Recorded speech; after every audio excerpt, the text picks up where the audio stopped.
Equals the fog clung to the Elbe River on May 13, 1939, as the SS St. Louis loomed in the morning light, a liner built for luxury, now carrying heartbreak. Families gathered on the dock clutching small trunks and worn suitcases, faces pale from years of fear. Among them stood Ruth Adler, a mother of two from Berlin, her husband's Star of David pin hidden beneath his lapel. On deck, Captain Gustav Schröder watched in silence as Nazi officers inspected papers for the last time. Then, a whistle pierced the air. "We're going to safety," Ruth whispered, clutching her children. The ship's engines rumbled to life, pulling them away from a homeland that had rejected them, toward promise whispered across oceans, Cuba. Yet, beneath the sea breeze and music from the ship's orchestra, there lingered unease, a feeling that this voyage was neither salvation nor escape, but something in between freedom and history's abyss. Equals days at sea brought cautious relief. The horizon stretched, vast and blue, and for a moment laughter returned to the decks. Children played with paper boats in wash basins. The ship's band performed ballroom melodies each night under soft lanterns. Captain Schröder insisted on dignity-white linens in the dining hall, proper meals served, and hope maintained.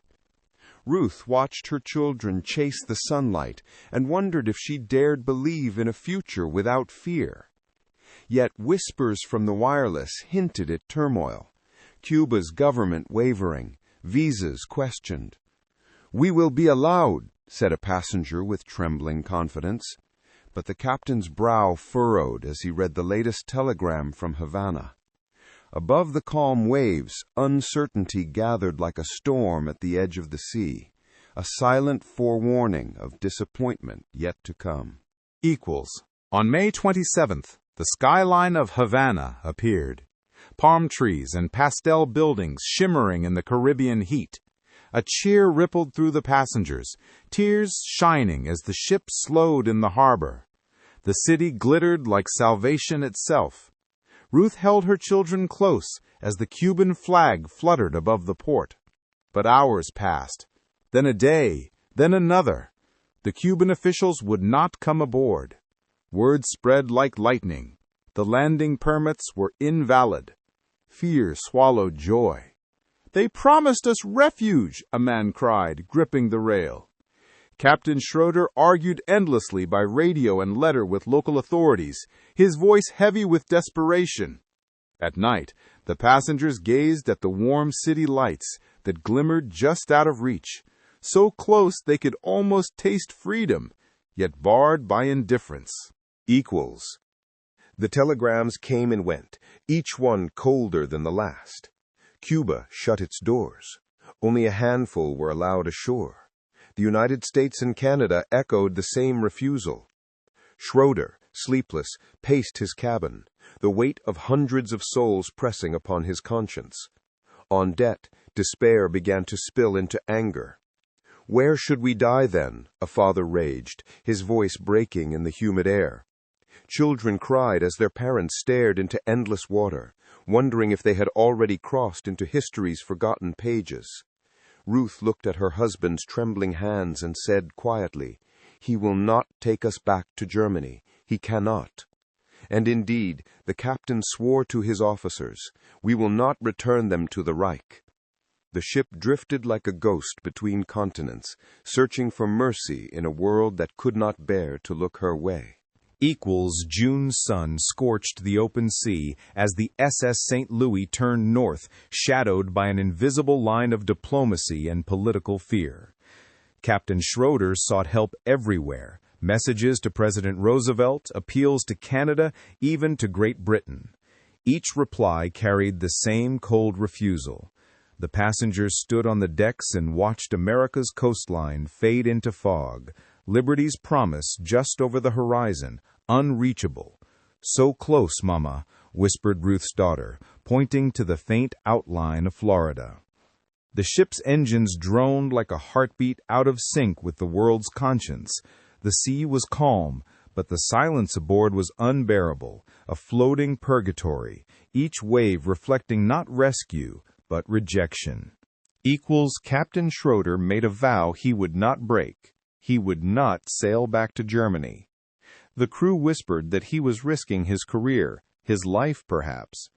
But he pressed on, sending desperate cables across Europe. Somewhere must hold compassion. Britain, France, Belgium, the Netherlands, all were contacted. As the ship crossed the Atlantic currents once more, Ruth comforted her children in their small cabin, telling them stories to drown out the creak of despair in the hull. Outside, the captain stood alone at the bow, his uniform stiff in the cold wind.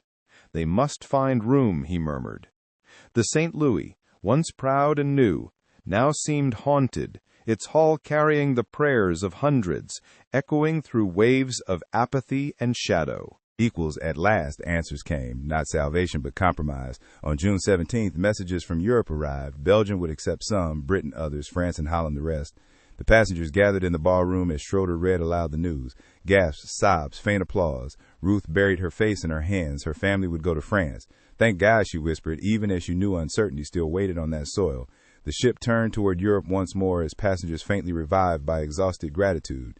In the quiet that followed, the captain looked across the sea, thinking of what fate might meet them all when the storm of war came. The orchestra struck a hesitant tune, a melody of relief and foreboding intertwined. By late June, the St. Louis reached European waters.